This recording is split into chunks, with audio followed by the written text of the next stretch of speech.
is the Glass Cannon Network.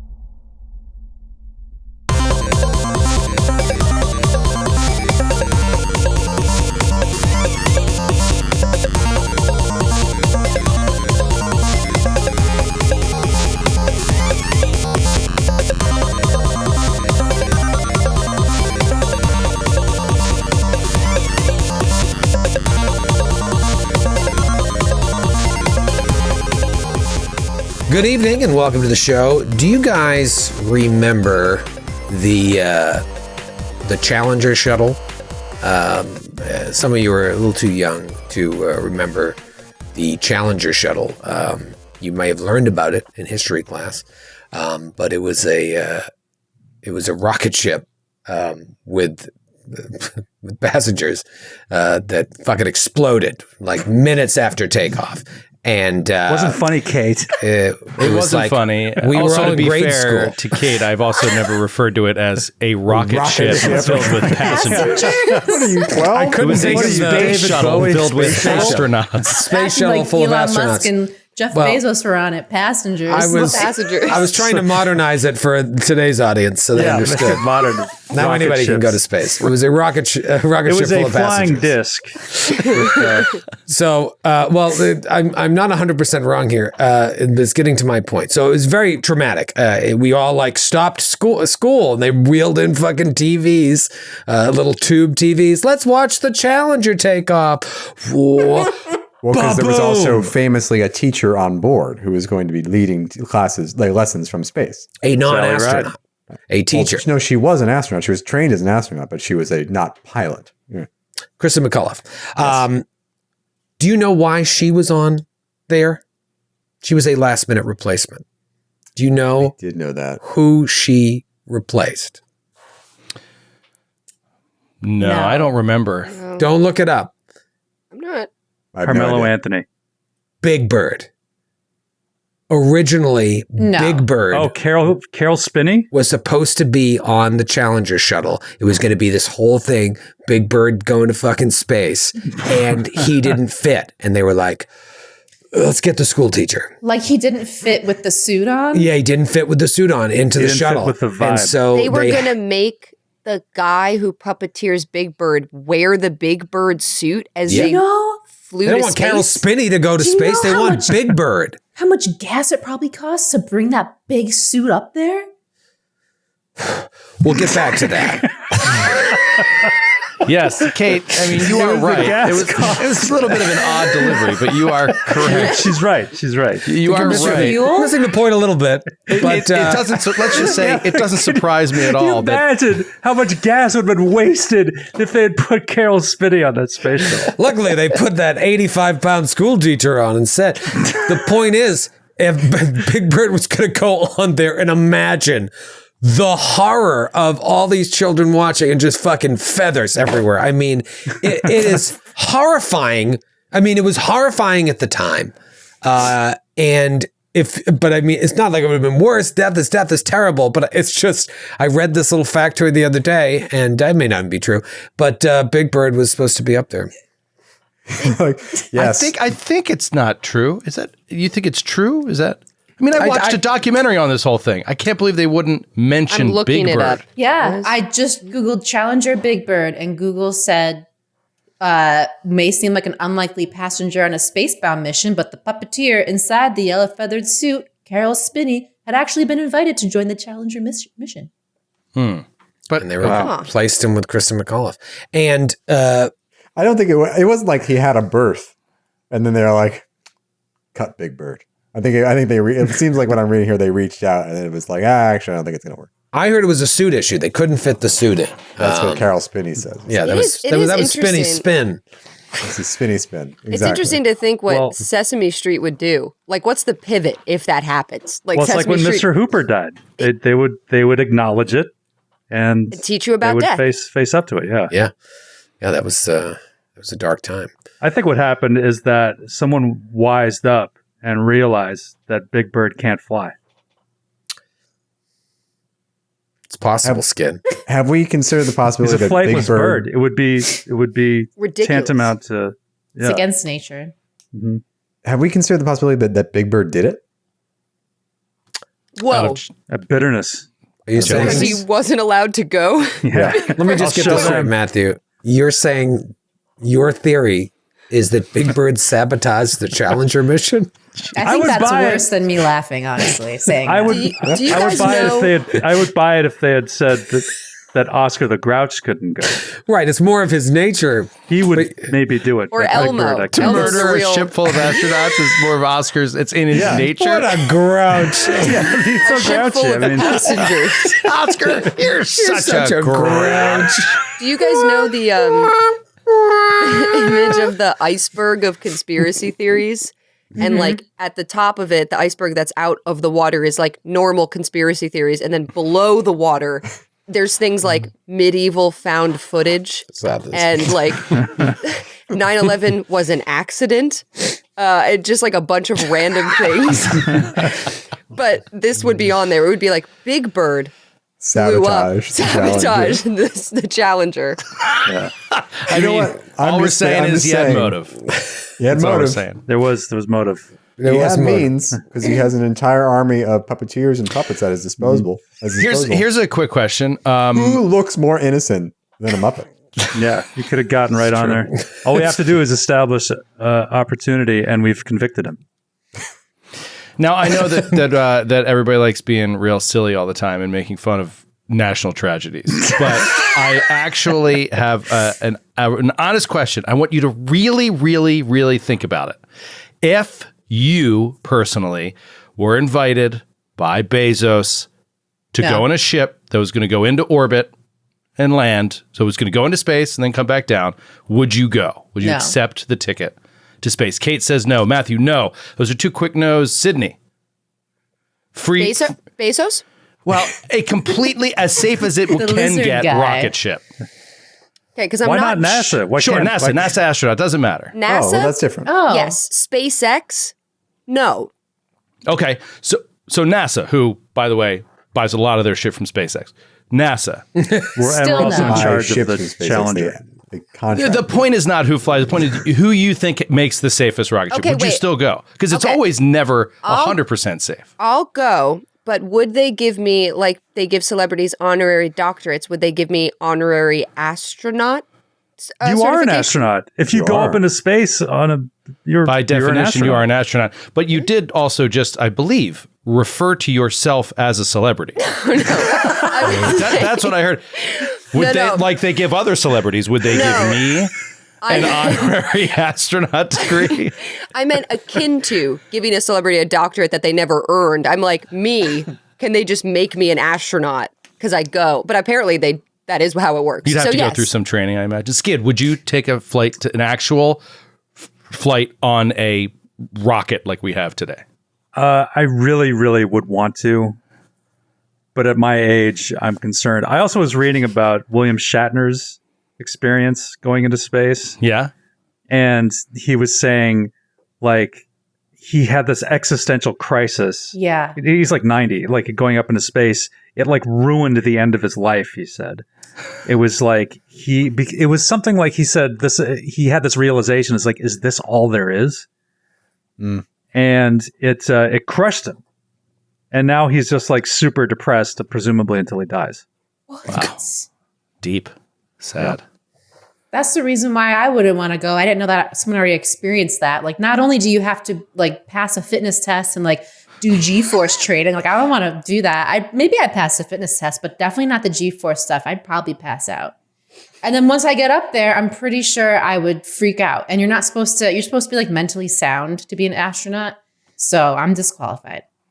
Good. That's very thoughtful. It is. It's very thoughtful about your own limitations. I think you that go? there would be puke completely covering the inside of my mask. It would just be like, blah, like all over the inside. Troy, would you actually go to space if they offered you the ticket and they said, we're going to make content out of this and we'll put it on the Glass Cannon Network's YouTube? Would you do it? I'd do anything for content, but I've spent the last couple minutes trying to figure out the perfectly worded joke about Big Bird going to court for this and them calling to the stand Snuffleupagus, but he was the only one that could see him. It was like a great joke that I just can't. There's a real funny joke in here. It's in there. Your Honor, I'd like to call to the stand Snuffleupagus, and the door's open and no one walks in. There's a joke here. No, I wouldn't go to space. Because he wants to call Snuffleupagus as a character witness? Right. And no one shows up. It's like, sir, I don't know what you're talking about. There's a giant elephant. He's right there. He was just Definitely here. something there. There's definitely something there. No, I wouldn't bungee jump. I wouldn't skydive, and I wouldn't take a rocket to the moon. Okay. All right. If you wouldn't skydive, yeah, you probably wouldn't take a rocket shot. Not I have a more complicated answer. I feel like in 20 years, when my daughter is no longer hopefully no longer financially dependent on me. 20 years? 30 years? Matthew, yeah, give it like 30, 40 years. She's going to be a self-starter. No, but She's going to work at a gas station. she's working at a gas station. She's going to own a chain of gas stations up and down the Eastern Seaboard. No, but in 30 Finally years, have enough gas to put Big Bird in that space shuttle. There you go. Bird to the moon. Chuck that suit up there. imagine like 30 years from now. Big Bird, I'm like loaded up. I'm like loaded up in my 30 years from now spacecraft and ready for liftoff. And then I like turn and it's like slow motion and Big Bird just starts like walking down. Holding his helmet under his arm. No, but I think Not enough gas. Turn around. in 30 years, I imagine that maybe we'll do a little more than just like go up and come down. So I think that would Be hotels up there, like in maybe there'll be 2001. hotels, and you can go stay and watch the sunrise for a week or something. So you'd wait till you can go with your daughter when she's old enough to go to space. That's what you're Oh saying. no, she's not coming. That's just foolhardy. If you're that young, Oh. if you're that young going to space, it's dangerous. Yeah, if you're really old and going to space, it's much safer. Yeah. Yeah, it's just if I were to die at that point, my body's decaying anyway. Yeah. Joe, you are such a big fan of sci-fi. Would you Yeah. go to space? No. Unfortunately. Oh, I'd go to space if you could just teleport to space. I will not ride a combustion rocket out off the ground into the atmosphere. It is wildly dangerous. You drive a car every day. I love that Same comment thing. too. I love Yeah, it. you participate in society. Yeah. It's true. Shockingly few people have died in space. No, I know. Yeah, I because know. most but of them it live is- here on Earth. Yeah. I also like Kate. I also Because they think go that up and like come back down. Yeah, they die on the way back down. They die. They don't make it, or they die. On the way. Or they die inside, like William Shatner. I mean, they do. Oh man. Seems like you die if you go to space, period. No matter how you work it. Yeah. You have Kate crying tonight. Kate's been crying since we got on the air. She's laughing so hard, she's crying. Everything's so funny. Well said, Kate. Well said. Yeah, no, it seems foolish. But it's crazy to think that in our lifetime, there could be just like, oh, yeah, I was going to go do Mars for a week.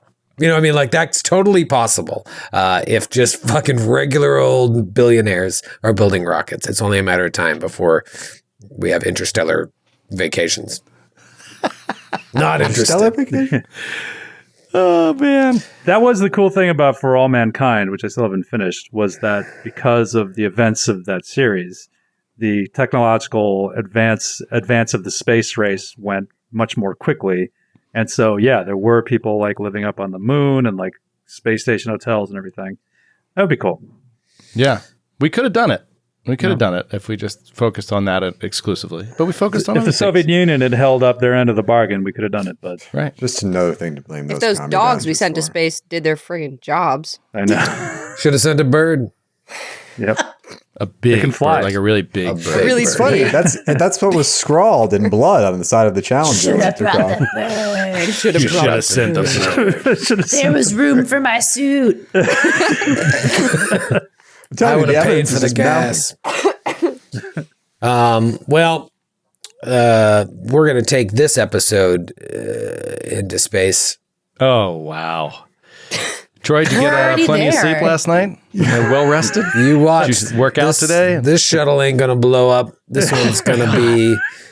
it's funny. It's not funny. It was like right after the Challenger explosion that like jokes started going around. And I can't imagine. What year was this Challenger? 1986, right? Wait, It's 88. Was it 88? 86. It was 10 months before I was born. 86. it was 86. All right. So I was in first grade. And I remember there being jokes going, was it 86? Yes. Anyways, I remember I was first grade, and I remember there being jokes going around, and it was the first time that people were like, hey, you can't tell those jokes.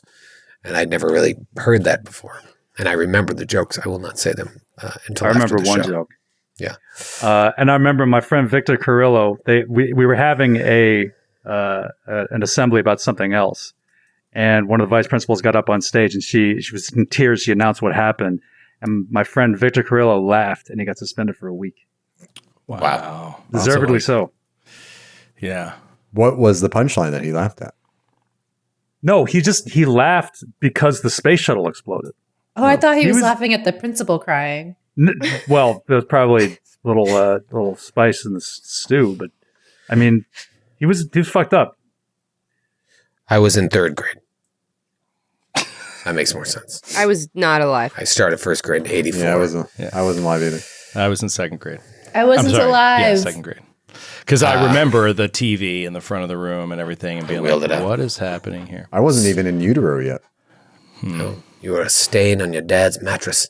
Jeez. No. That was somebody else. That was not Matthew. It couldn't have It been. couldn't have been Matthew. Scraped it up. What? This is going to be my son now. So the whole thing about like people telling you about jokes you can and can't make, He it took really took, did it? He took a little plastic knife and said, you want to see the challenge? Oh, God. And that's how you were born. Really glad you exhibited restraint earlier.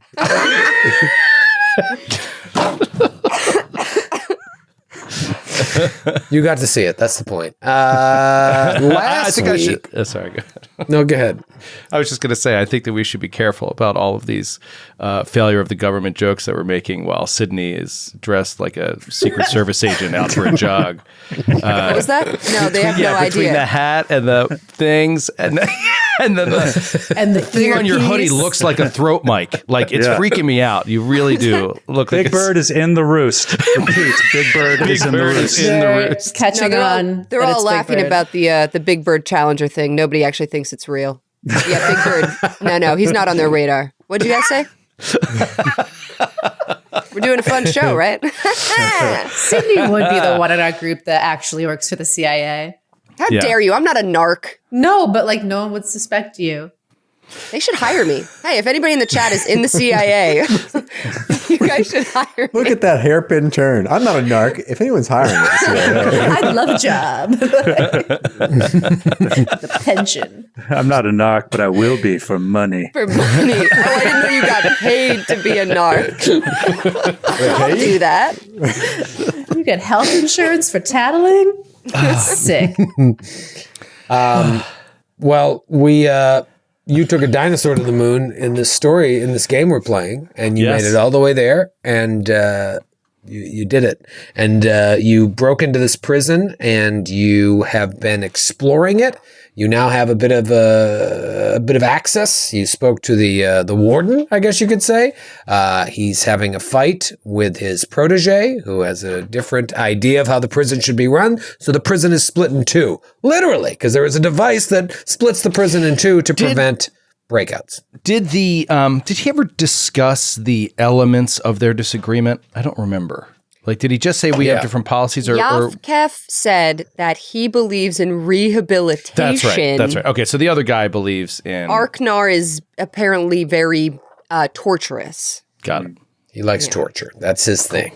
And I think he probably thought that Yathkef was a little too soft and decided to take matters into his own hands. And so you use some magic and you get to the other side of the prison. You get in there. Atticus casts Invisibility Spear, which is always a risky spell because pretty much you cast it and you hope the next room you're just immediately in there with an enemy. And if it's not, it's very hard for that spell to last long. But you're doing your best to try and keep that spell going. You decide to go up the stairs, but then you're like, oh, we got to look over here. Oh, we got to look over there. Oh, we got to look. And you find that one of the cells has someone in it. And so Aldo, just curiosity got the better of him. He needed to say hello. And you talk to this woman. Her name is Diani Katiri, I believe. Syriani woman, a former academic, as she tells you, when she starts ranting about something, about having taken a turn in her studies to see beyond the stars, beyond the tapestry. And you see this a lot in these in cultists. They want to contact the others so that they can be their herald when they come to Earth. She says that she sort of stumbled into it and thought, like a fool, that when they came, she would be exalted as their herald. And she realized somewhere along the way, no, they will destroy everything. And so she doesn't want to be rescued, as Aldo mentioned. She wants to die here because it would be better to die here than to be back on Galarian. This is what she's saying, for when they come. And then she starts speaking in tongues. And that's where we ended the episode. So let's go back to the map. Let's get some first impressions, because I knew you guys look a little shook after the end of last ep. Well, someone should tell her that if you die here, you wake up in Galarian. Or don't. Maybe we shouldn't tell her that. I don't know how the rules work. Like, I don't know if you can become like permanent resident. A permanent resident. Yeah. If you can get citizenship in the Dreamlands, and if you die here, then you just die. I don't know if you have to have this split kind of existence or not. I feel like it's rare that we do have a split. I feel like it's rare that we get to wake back up. Yeah, like, I mean, I think a lot of the denizens here, they only exist in the Dreamlands. So I think we might be a special class of person that does have a split reality. Yeah, remember all those dreamers in the woods? Like, they were trying for so long to get to the Dreamlands. Like, they couldn't get here. I think most of the people here just live here, I think. Yeah. Yeah, it's dark magic. But she lived in Assyrian. So would she? Yeah, that's a good question. Do we have any sort of idea about that, Troy? If that is, can you like forego your kind of earthly, your material self and just something that can happen? You haven't heard that, but there's no reason, having spent as much time as you've spent now across the Dreamlands, to think that wouldn't be possible.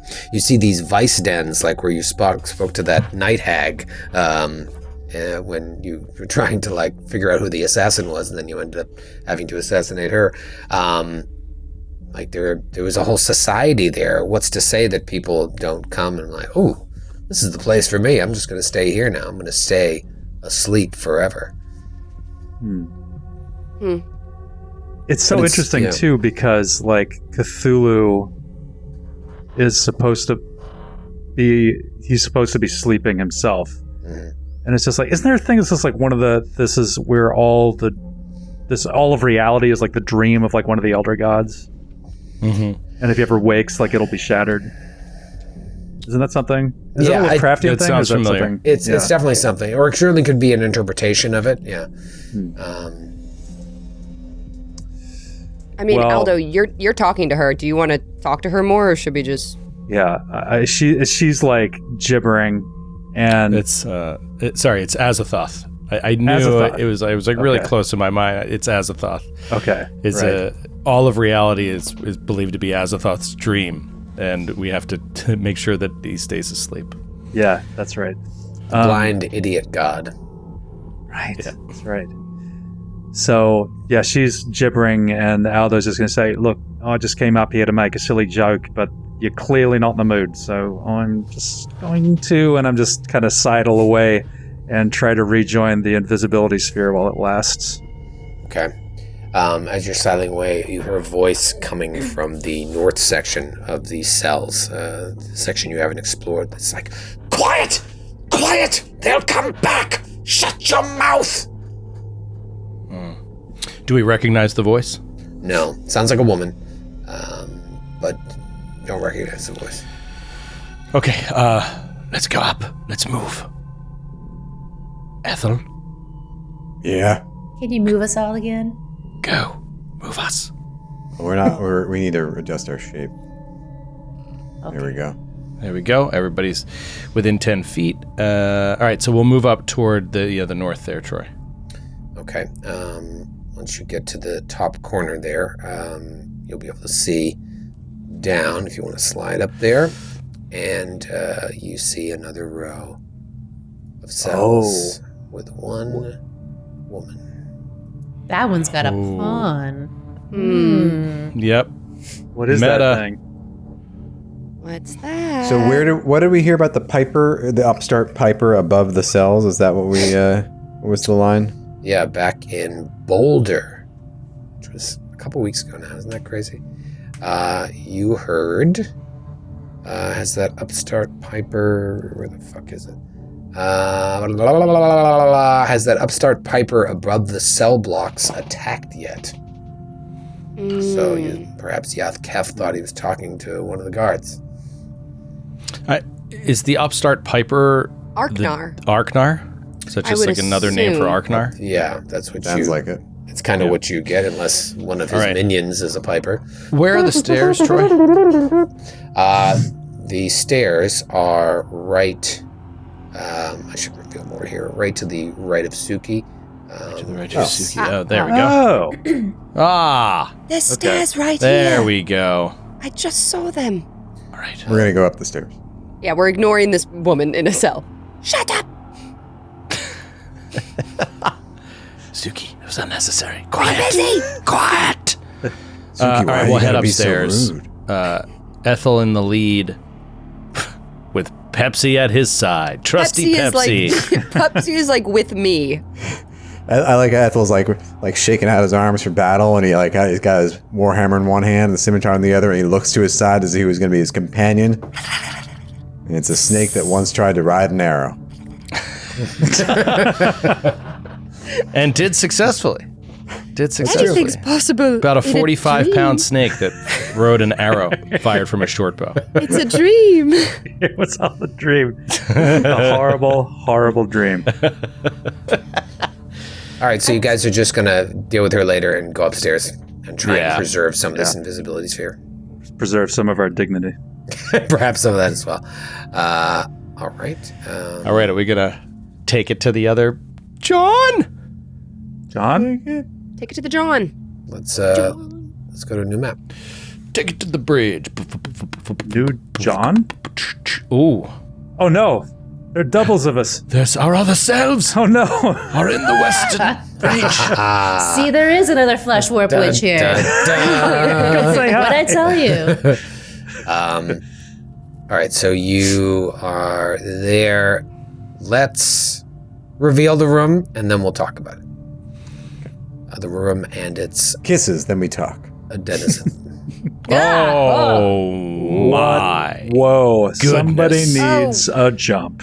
Oh, Jesus. Wow. Oh no! So reveal first. This looks so bad. Oh, boy. Thank This is God one we're of the invisible. worst things I've ever seen. I was not expecting this. I will No. say that. I don't know what I was expecting, but it was. So yeah, if you're listening at home, what they are reacting to are the more than half a dozen torture devices filling this large chamber. There are racks and Iron Maidens, spiked chairs, and vices. Most of the implements are stained with fresh blood, and immediately as you reach the landing, there's a coppery tang filling the air.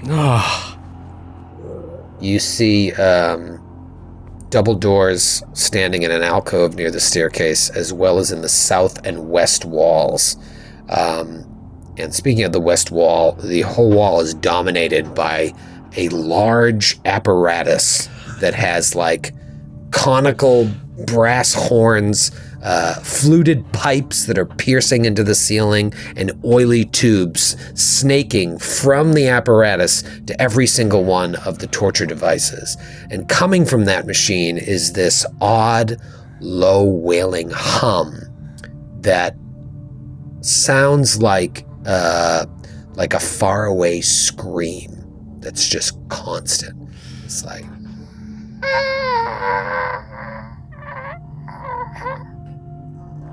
And on the far side of the room, standing beside this apparatus, is a dark-skinned woman with shortish red hair, tinkering at the apparatus on the wall. And she looks like this. Huh. What? Okay, she looks human. Yeah, she looks human. She's holding a huge pipe wrench. She also looks comparatively young. Yeah, she looks tell young. if she looks evil. She looks unarmed, unarmored. She's also got a side wrench hanging off her back there, so she might be a little more dangerous than we thought. Right. She might be. She looks like she could be just the maintenance crew or something. Yeah, I don't know if this is Arknar. Right. Maybe it is. That would actually be freaky if it was. That'd be cool. Yeah. That'd be pretty disturbing. Or if it was an illusion, right? A glamour. It was a glamour. A glamour. Joe, you taught us, when you were researching Atticus, you taught us it's the difference between glamours and what's the other? Yeah, figment, glamour, and phantasm. So glamour is when you change the look of something that is there. Something that is there is perceived as something else. A figment is something that's not there at all, that is perceived to be there, and it's just not there. And then a phantasm is something that is only in your mind, like only you see. It is projected directly into your mind. So yeah, it could be a glamour. Could be a figment. Could be a figment. Could be a real person that is innocent. But at the end of the day, I think the safest bet is to start throwing bombs and casting spells as soon as before we are made. Troy, would we know if this apparatus has anything to do with powering the stone wall? This is not that switch that we saw. No. I can tell you since you've looked at a model of this that apparatus is in a room to the south of this room, to the southeast. Did we see this setup in that mini map that we looked at? It wasn't covered in blood, and no, the apparatus and the torture tables were not on the model, so this must be part of Arknar's remodeling. And the blood is fresh. Now, just keep in mind, you are invisible. And as you were moving through, a couple of you made sounds that alerted Diani. She couldn't see you, but she heard you. So this isn't a stealthy bunch. You could get made here. Just figure out what you want to do, but just remember you're not perfectly hidden. Can we see if what she's doing from this far away? Yeah, she's got this double wrench, and she's kind of like twisting things and then listening and then looking at the wiring, and she just kind of looks like she's trying to fix or fiddle with the apparatus on the wall. And she turns around and she looks at the tables, maybe walks over to a table, inspects the wiring that's hooked up to it, follows that pipe along the wall, and then tightens the hose that's attached to the apparatus, and then listens again. Does it look like she's fixing it? Or...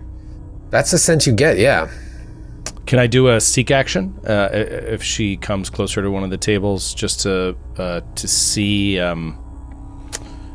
if there is anything fishy in terms of illusions or anything like that, or if she looks, just like what she looks like, a human? Mm-hmm. All right, I'll just do a seek action 30. She's bouncing around. Seek action 30. No, she just looks like a young woman. Okay. Slight framed, but she's hefting that wrench around like nobody's business, working it. She looks like she works with her hands. Should we Ethel leans back to who's behind me. Leans over to Aldo. Pepsi. Next to him. Should I kill her? Perhaps. Let's keep that option in our back pocket for now. And Aldo is going to step forward out of the sphere and say, "Hello, where are you from originally?" Oh, she jumps when you come out of nowhere. She's, I'm sorry, you startled me. I'm sorry, I wasn't expecting anyone. What did you say? I just asked where you were from, and what's your name? In that vein. My name is Orsophelius. I'm from here. Well, not originally. I took a job here. I guess you could say I'm the maintenance person here. It's It's a difficult place to work these days. A terrible thing that's befallen the prison. I do hope the two sides can work it out. Are you with one of the sides? I'm sorry. What is your name? My name's Aldo Casimir. Suppose I'm not altogether on anybody's side, as nobody is altogether on my side. So we're just sort of feeling our way out here. My friends and I, they're in the other room. Oh, your friends. How many are you? Oh, 50, 60. It's hard to keep track, when there's so many of us and being so powerful as we are. And what did you say you were here for? Are you... just here for a chat. Nice, friendly chat. He's, looking at these tables and the cables, leading to them. The blood spattered on the floor. It's if I could turn it around, what do you do in here? What is this setup? What is this meant to achieve? Oh, this is a torture chamber. Yes, we've expanded it recently upon Arknar's request. He's the warden here. At least on this side, it's complicated. I won't bore you with the details. But you see, the prisoners are brought up here and put through unfathomable physical and mental strain, and we do that in order to learn more about why they are the way they are. How they became bad in the first place. I see. Yes. No, I understand. Go, please. No, well, it looks very effective. Judging from the evidence around me, the pools of bodily fluids and the spiky-looking bits on these tables and the ominous cables and everything looks... I'd be quite scared if I came in here. Learn a lot from me.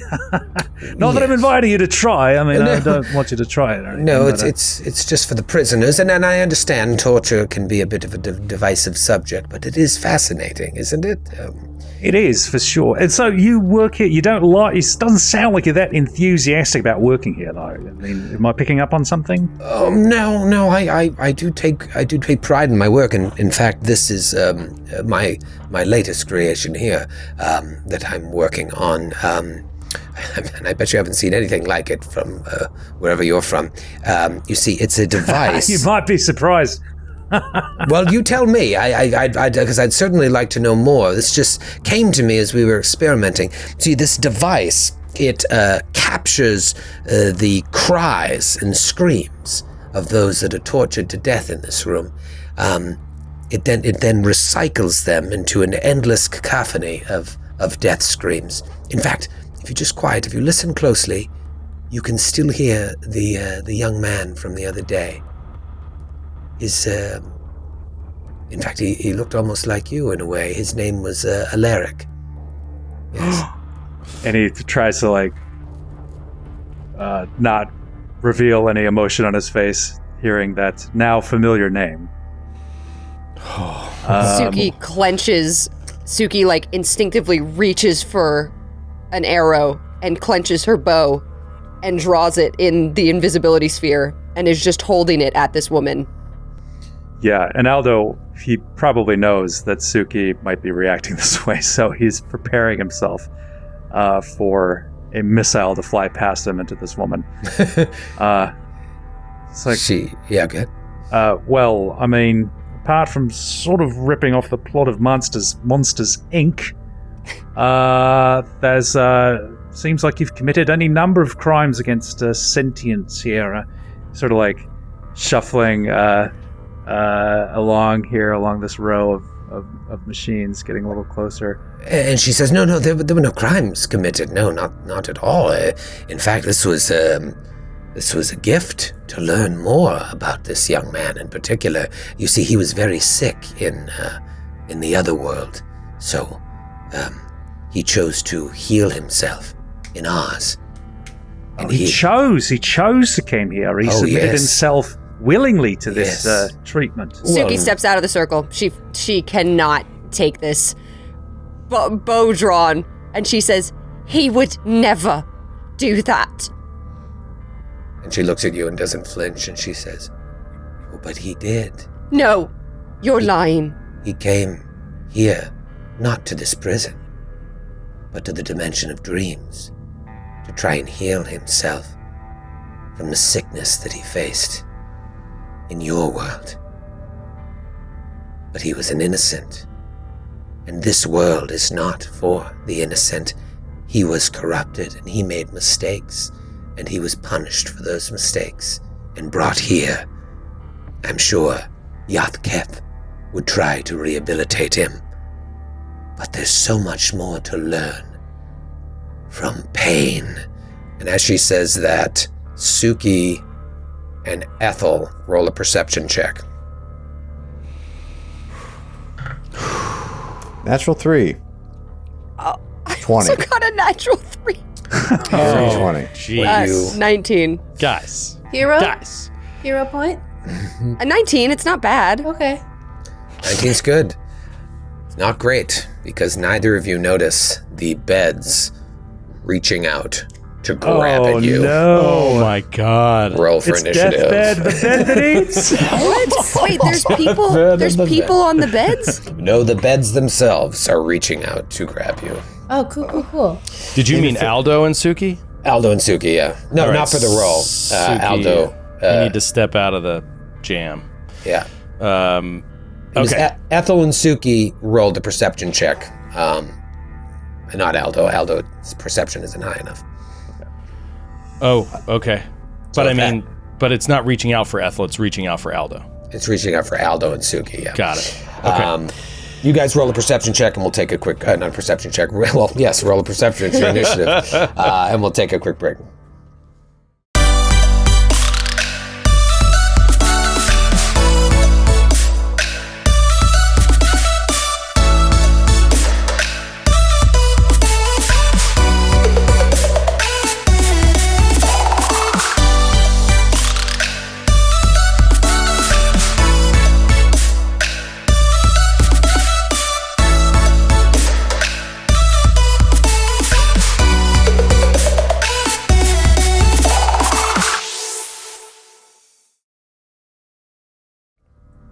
All right, let's talk initiative.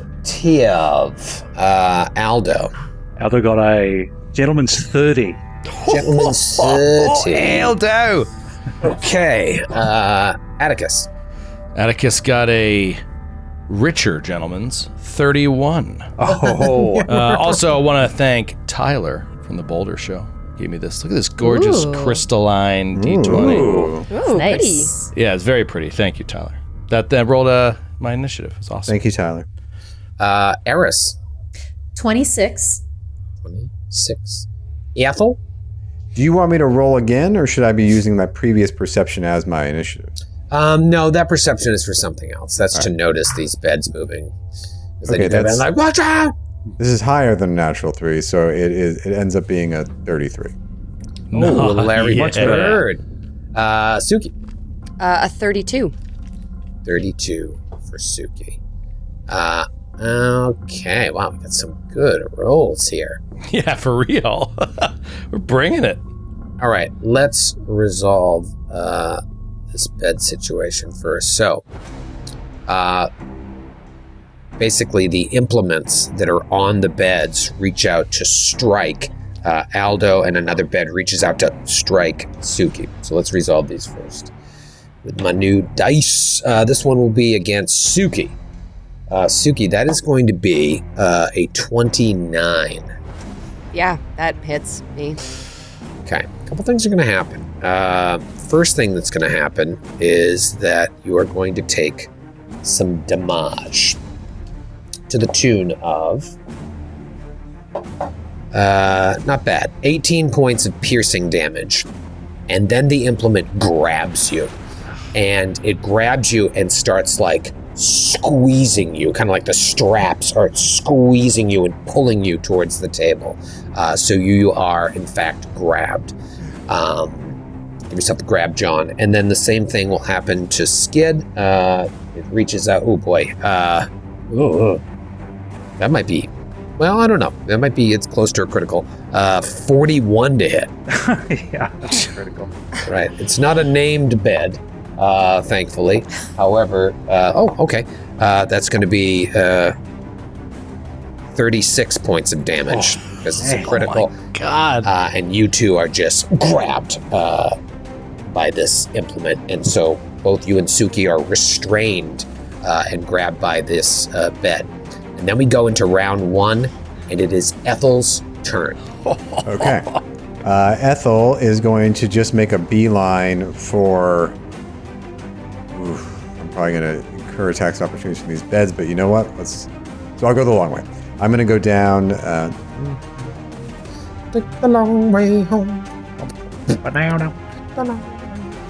Okay, so I'm going to get... I think I have to use all three of my actions to move up into... Isn't it fun that you can do that, though? What, use all 3 of my actions? Yeah. It is pretty fun. Yeah, so I'm going to stride for 3 actions and just rush around the southern edge of the room, hugging the wall. Gotcha. Nice. I'll waste the movement, but hopefully avoid incurring to get up right in her grill. And he's going to say, you stop that right now. Stop it. Brother, no more. You cut that out. That's just about enough of that. Okay, so Ethel triple moves. Very cool to get right up in the grill of this woman.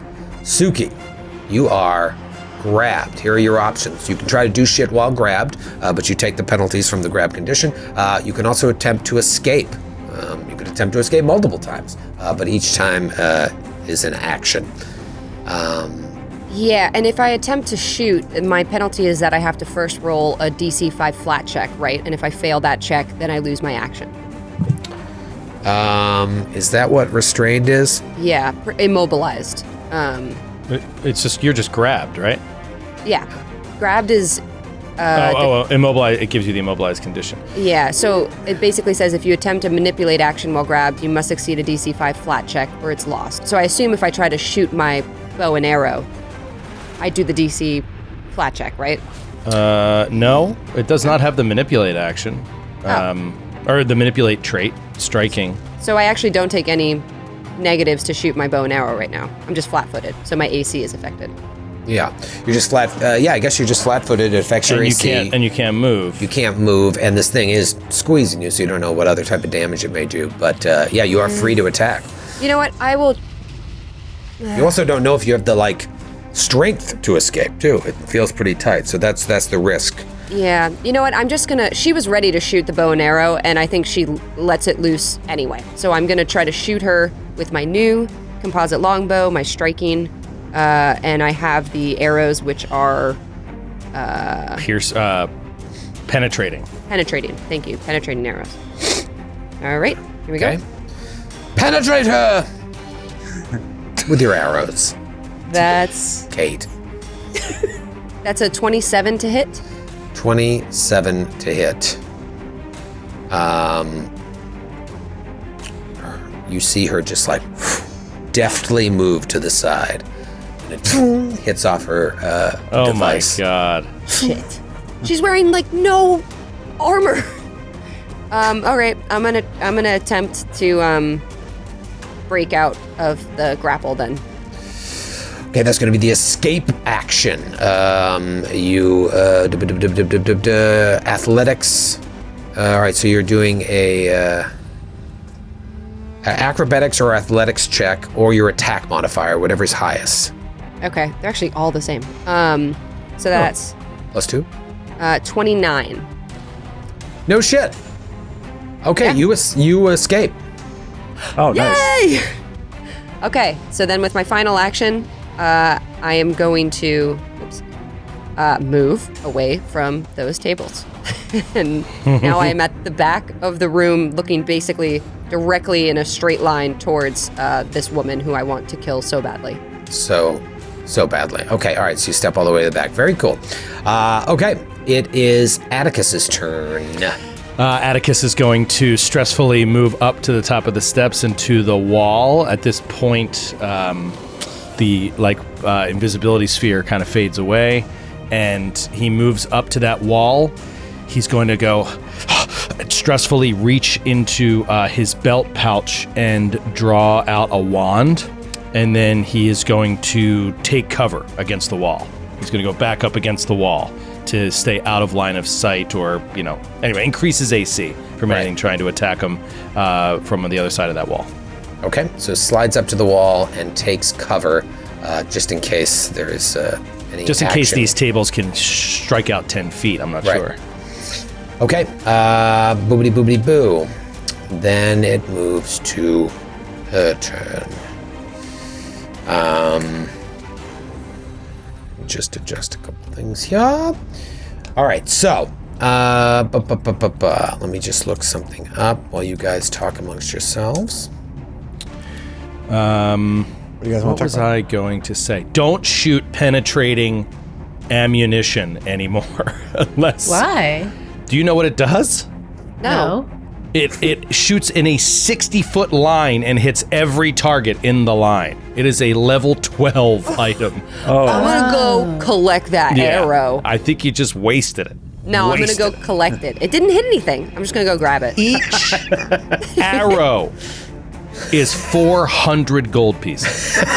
I mean, Suki you doesn't know can't. that. Hey, you know what? Honestly, and in this case, it really is true. You can't take it with you. Can't take it with me. I'm But gonna yeah, get if you can line up a couple creatures, it hits everyone in a 60-foot line. So watch That's- out for your allies too. so dope and good to know because I would have accidentally probably hit people. Thank you, Joe. You got it. Ethel, Can you're I collect that? Can I collect that arrow? Absolutely not. We'll roll a D100. If you roll a 1 or a 2, I'll think about it. The woman, as you're standing there, Ethel, she turns towards you, and you see her nose start to change, kind of like elongate. And as she Joe. does, her like ears come out as well, and her back like starts shedding gigantic wings as she grows in size, and she is no longer a little red-haired maintenance person. She is a fucking dragon of some sort. What? That looks like this. It Called was. it, Joe. Amazing. Like no she figment. physically changes shape. It's no illusion. It's like a polymorph. Turns into this. Oh, I see. Cool. Yeah, and so she is now this, and Oh, Ethel, that's gotta be scary. Ethel's not scared. let's get He's a died nothing. before. He's died before. All right, so that was dead one. before. Been dead before. What is that from? Star Trek From 6. Star Trek 6, The Undiscovered Country. It's probably my favorite line in all of Star Trek. It's a good one. It's fucking great. All right, and then with her final 2 actions, she's going to do something called Draconic Frenzy. Sounds pleasant. The Man. I can make 2 claw strikes and 1 wing strike in any order. So I get 3 attacks for the price of 2. But I can like mix and match how I do these. So my claw is agile, my wing isn't, but they all have different reach and whatnot. So it's pretty cool. So I'm going to go claw, wing. So first claw. Wing. What'd you say? I said, claw, wing. Oh, I didn't say go, wait! All right, the first one is a 35 to hit. Yep. No, wait. Please don't attack me. No, wait. I didn't mean it. 25 points of slashing damage. It's over, dude. It's over. And then the second claw with the map is 29 to hit. That also hits. That also hits? I'm actually surprised. Oh, no. Oh, okay, 23 points of damage. And then finally the wing, very low chance. Boom, comes down with the wing. Good roll. 28 to hit? That is my AC exactly. Oh, gross. No. All right, not bad. Another 15 points of damage. Oh, So gosh. she just, Draconic Frenzy, just right That on took top. me easily below half my AC. Man. These things hit. It is Aldo's turn. Aldo, you are still restrained, but you saw Suki get out with ease. All right. I am going. Can I do an Arcana check to try to identify this dragon? Hell yeah. All right. I'm going to use my new Norse Foundry. Split the dice. Beautiful dice. That is a 29 Arcana. This is an umbral dragon. the shadow. Yes. Dragon of the shadow realms. Dragon of the shadow plane. Shadow and fire. Yeah, these are dragons that originate in the depths of the shadow plane. They're nasty. They are nasty, but like any dragon, there's all different kinds. There's young, mature, ancient. With the 29, I want to give you a little bit. It's a dragon. They have a breath weapon. Okay. Do they have any resistances or vulnerabilities that I would be aware of? Let's see here. Something would actually be helpful to you. No weaknesses. They are immune to negative damage. They're immune to being paralyzed. They're immune to sleep. Okay.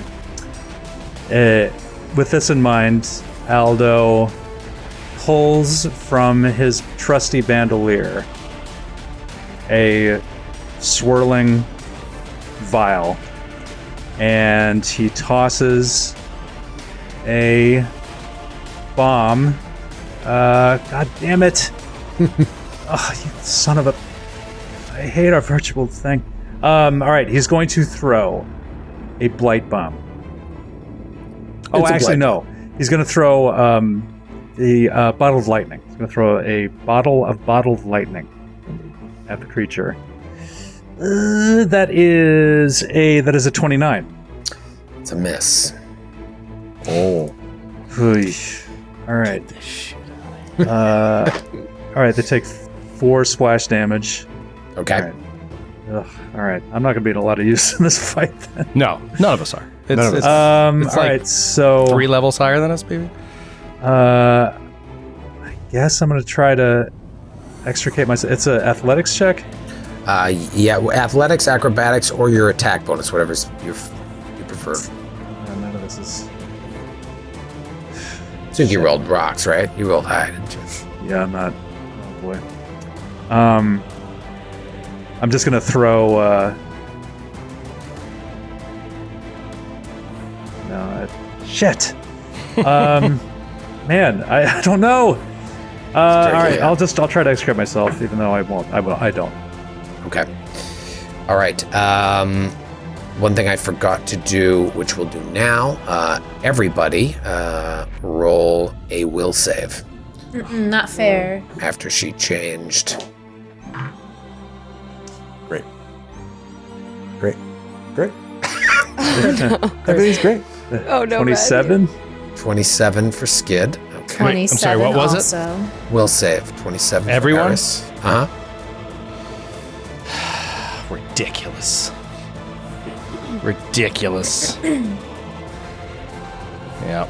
Yep. Well, I don't know. I'm not doing this. This is ridiculous. 27 for Aldo, 27 for Eris. What'd you get, Atticus? God damn it. I got a 25. 25 for Atticus. Suki. I rolled well. I got a 30. 30 for Suki. And Ethel? Error. 20. Dirty 20. Dirty Natural 5. 20. What'd you say you got, Suki? 30. 30, okay. Aldo, Eris, and Suki all succeeded. You are frightened 1. Ethel and Atticus failed. Did not critically fail. You are frightened 2. Ooh. From its frightful presence. Boy. The good news is you're all... scary. Yeah, well, I won't tell you the good news because it's not that great. But remember, frightened goes down at the end every round. So... Oh, man. Frightful Frightened too. presence. Little frightful presence.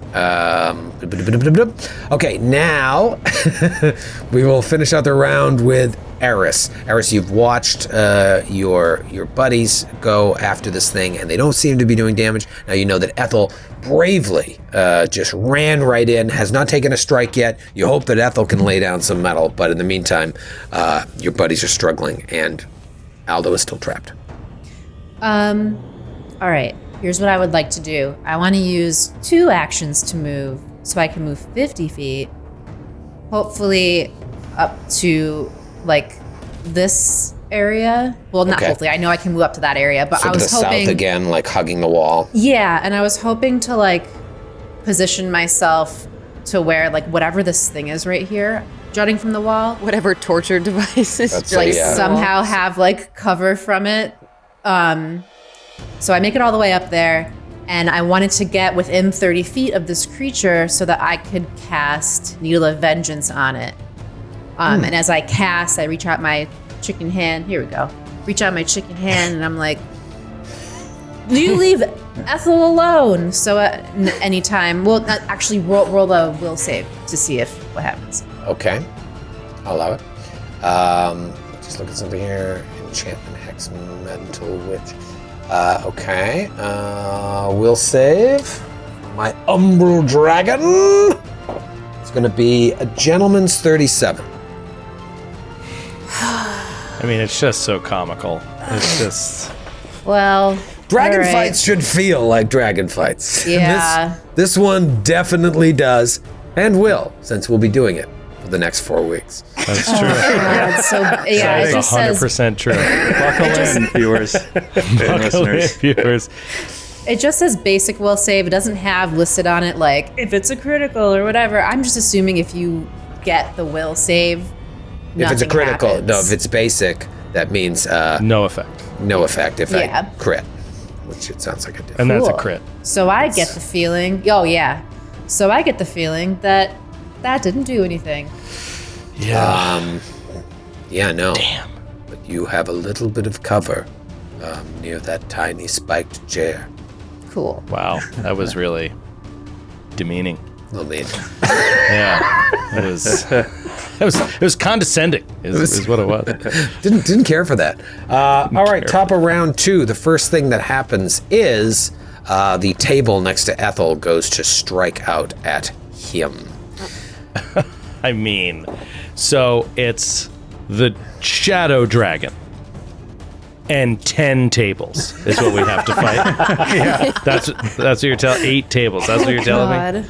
I'm assuming a 36 hits. It's not a crit. Yes. Oh my god, almost. Yeah, it is a crit because of my lowered AC. No. Yeah, because I'm frightened too. Oh, Oh no. Matthew. Oh no. Wait. Okay. That's almost maximum damage, which will now be doubled. What do you mean? Oh, you already rolled it? Yeah. 60 points of damage. Okay, Oh my god. Are you up? just barely. Oh my god. And you are restrained by this thing as well. Just apropos of nothing, what are the massive damage rules in 2e again? Is it if you suffer 2 times your maximum hit points, you're just dead? Is that what it is? Is that there what it is there a is? roll? There is a Massive damage. You massive die damage instantly if you ever take damage equal to or greater than double your maximum hit points in one blow. Good In call, one Skid. blow. I didn't realize Okay. that. In one blow. not yeah. likely to happen Yeah. tonight, but Yeah. So Atticus, you said earlier you have 78 hit points. Yeah. If you ever took 156 damage in one blow, you don't go to dying 3. You're dead. it's mostly from falling. I think it's like the biggest danger is like really high falls, but High falls at low levels, because falling maxes out at a certain point. But yeah. Okay, so this is quite bad. Oh, it's terrible. Ethel was probably the only person that could hit this thing.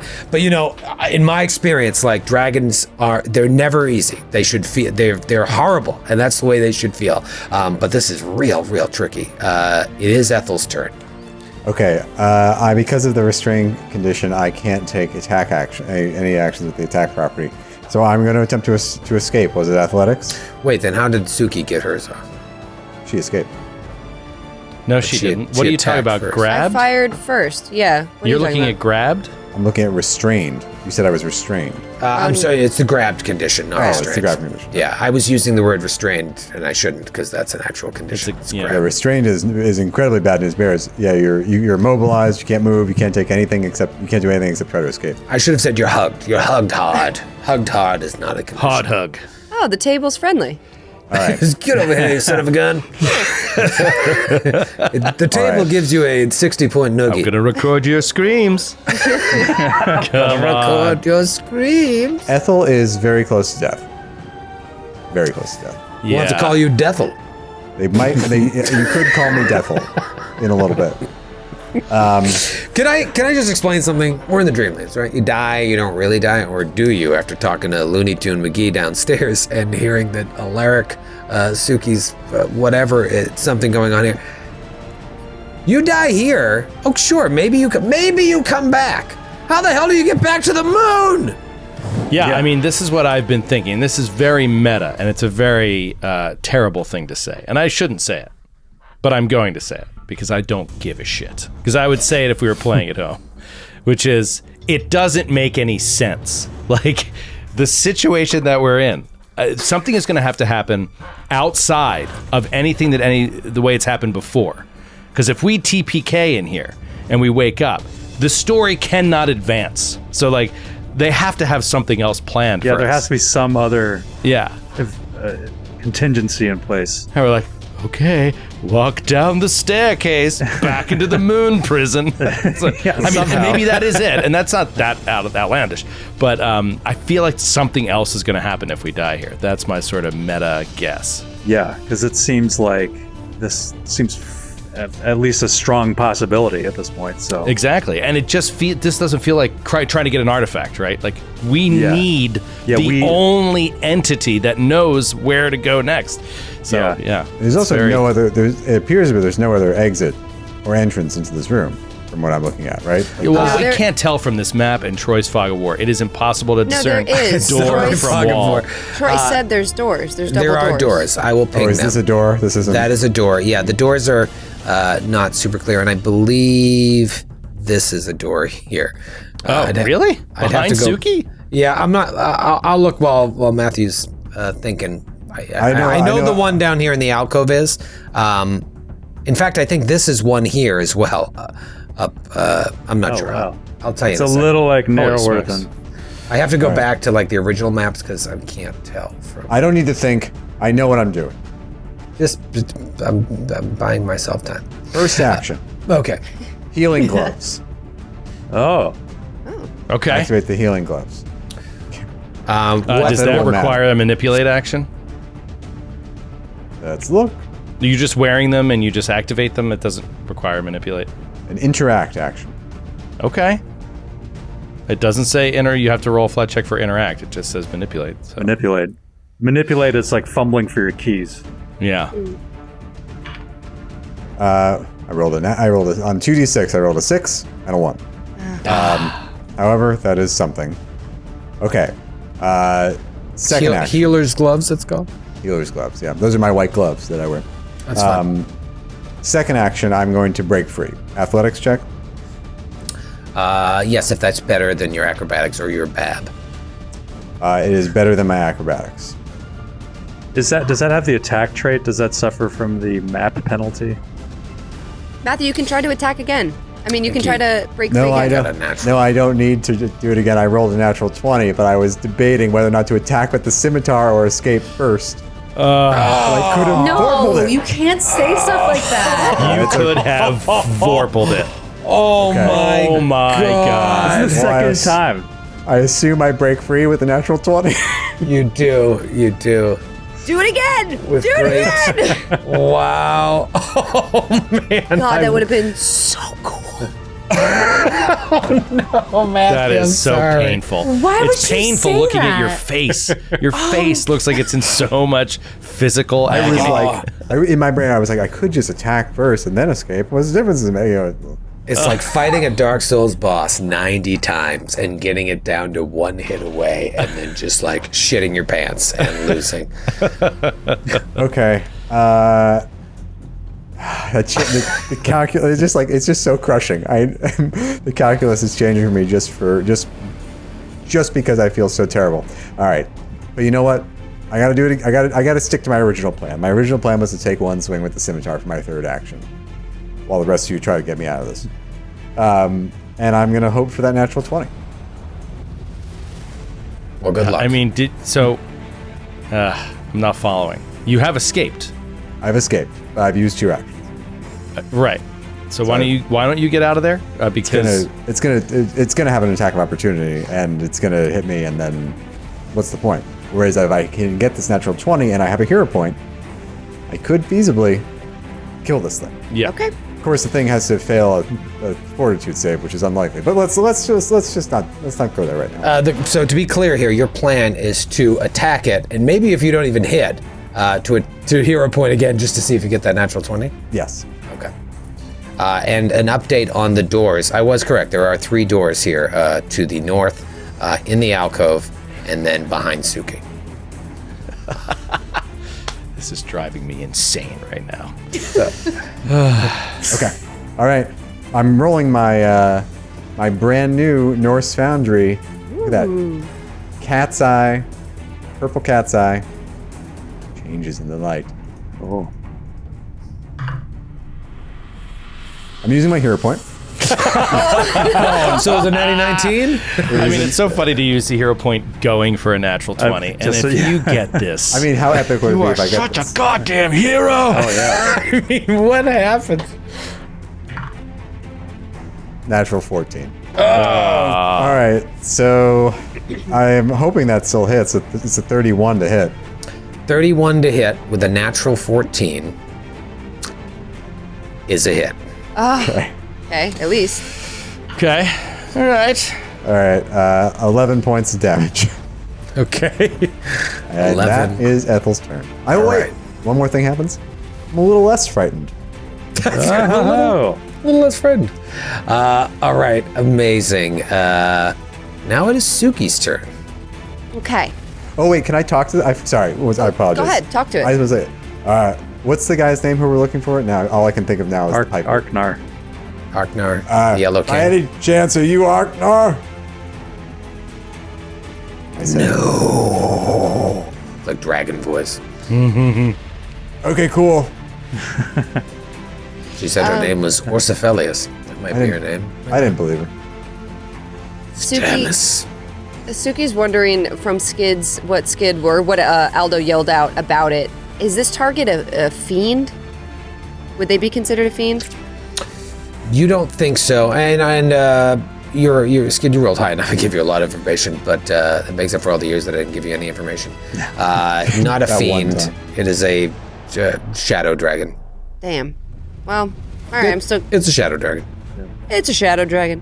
Suki is still going to cast Searing Light at Yeah. Shadow Dragon. Got this What better perfect to light. pierce shadow than light itself? She is so mad. And she just screams at it, "You don't know what you're talking about!" And she shoots the Searing Light at it. Excellent. What kind of save am I making here? Excellent. I'm attacking you. Okay.